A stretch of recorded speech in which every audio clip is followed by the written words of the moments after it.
Most of the work that I did as an attorney was in urban environments. And as an attorney, and even as a school administrator working in urban environments, which I also did, you see some things that, depending on the background that you're from, can be quite a surprise. So I'm going to share a couple of those stories with you right now. One day, I had attended a meeting, an IEP meeting at a school on behalf of my client. The school was in Washington, D.C., and it was a very large high school. The building itself was about 100 years old at the time. So after the meeting was over, I was leaving the school and noticed that it was a 2-story building, and there was something dripping from the ceiling on the first floor. There was a teacher or a staff member there nearby, and she told me to avoid it. And I said, why? I didn't want to walk into it anyway, but I was like, why? What's going on? She said, that's sewage leaking from the bathroom upstairs. So just sewage dripping from the toilets being flushed on the second floor of the building. And the old schools in these urban environments have issues like this on a regular basis. They also don't have air conditioning. But when you go into the beautiful central offices where the school officials work, they're in brand new buildings downtown. They have air conditioning, and there's no sewage dripping from the ceilings where they have to work. So these school systems have budgets, some of them, like Washington, D.C., Baltimore, Maryland, which I'll talk about in a moment, a school budget of over $1 billion, billion with a B, every year. And they could not figure out how to not have sewage dripping from the ceilings. Really? Another thing that I saw leaving a similar school after an IEP meeting, I was, again, 2-story building, different one though. And I was going to go downstairs and leave after the meeting. There was a security guard, a female security guard, sitting in the stairwell. And there were 2 male students there with her. She was by herself. I'm walking past all 3 of them. And one of the male students had a cigarette lighter, and he was trying to light it. He was using his thumb. He was trying to start it so he could set the security guard's hair, whether it be a wig or natural hair, I'm not sure. But regardless, whatever it was, he was trying to set her on fire.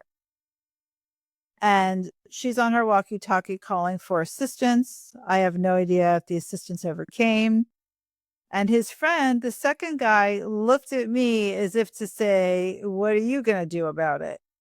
And I felt awful, but I looked right back at him as if to say, not a damn thing. Because I've got 2 kids that I need to get home to tonight, and I don't need to be set on fire. So how people do some of these jobs is beyond me. And why they only put one person at each station is also beyond me, because they are completely outnumbered as it is. So that was pretty wild. I have a friend who was a teacher in Baltimore City Public Schools, another $1 billion school budget place. She has to buy paper for her students out of her own pocket. Paper. Could you imagine having to go to your workplace? Let's say you work in an office and you have to go out and buy paper and bring it into your office out of your own pocket. Could you imagine that?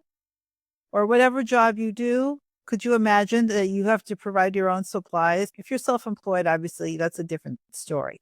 But you work for a business, you work for a company, you work for an organization, and you have to provide the supplies. Who else has to do that? Nobody.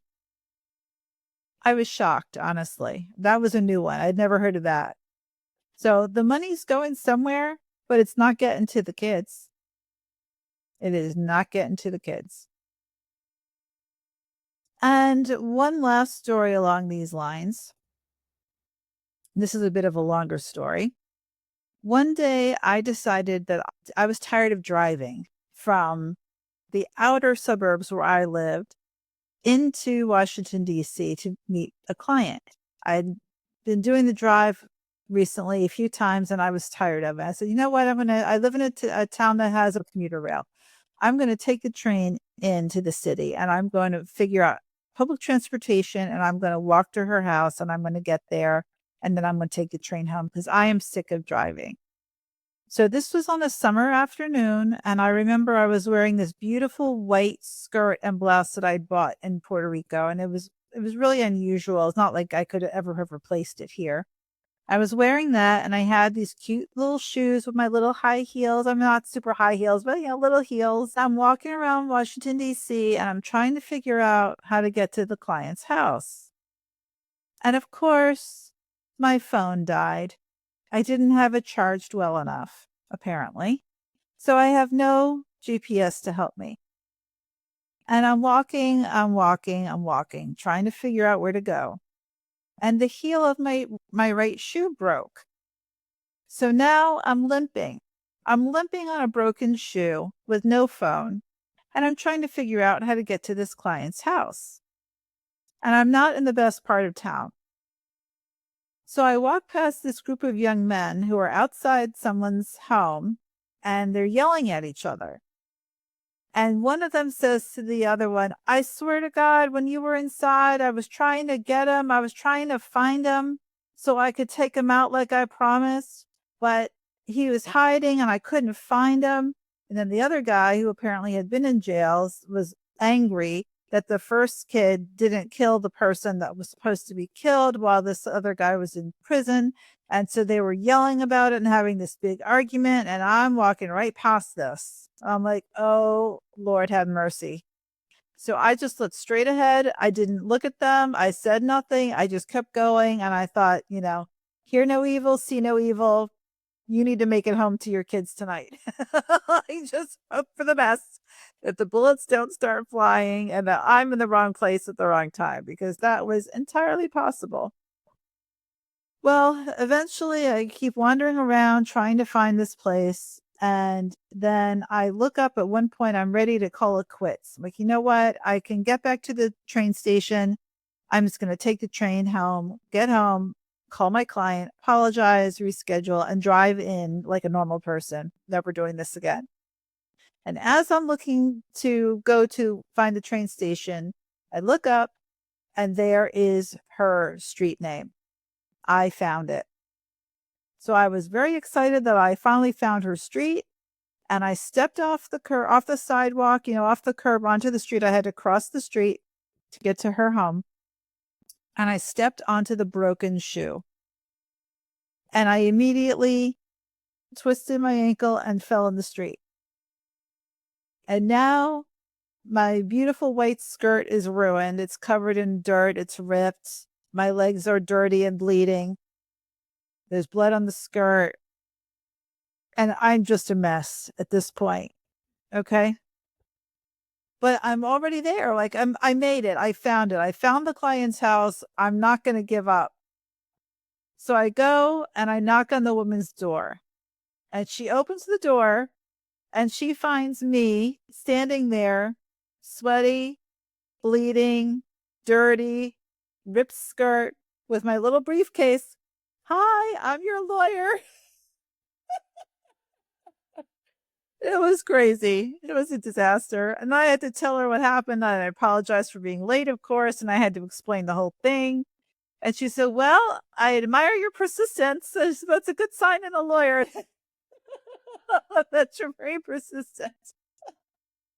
So that was awful. And then because I'd been walking around for so long and I'd been on public transportation and all the rest of that, I really needed to use the bathroom at one point. I don't normally do this and I would not advise doing this, but I actually asked her if I could please use her bathroom. And I also wanted to wash the blood off my legs, get a little cleaned up. So she said, of course. So I go in to use the facilities. There's no toilet paper. And I'm looking around. I'm like, where's the toilet paper? I look, there's a cabinet and the sink. I look in there. There's no toilet paper. I'm like, what do people do without toilet paper? And that's actually the second time that that's happened where I've been in the inner city in someone's home that does not have toilet paper. So let me tell you, the things that we take for granted sometimes are astounding. It was an eye-opener for me. Poverty is real. Poverty is real. All right, those are a couple of my stories from the inner cities. I've got more, but I think I'll make a separate video about them because some of those stories are longer and deserve their own video. So that's what I'm going to do. I'll see you next time.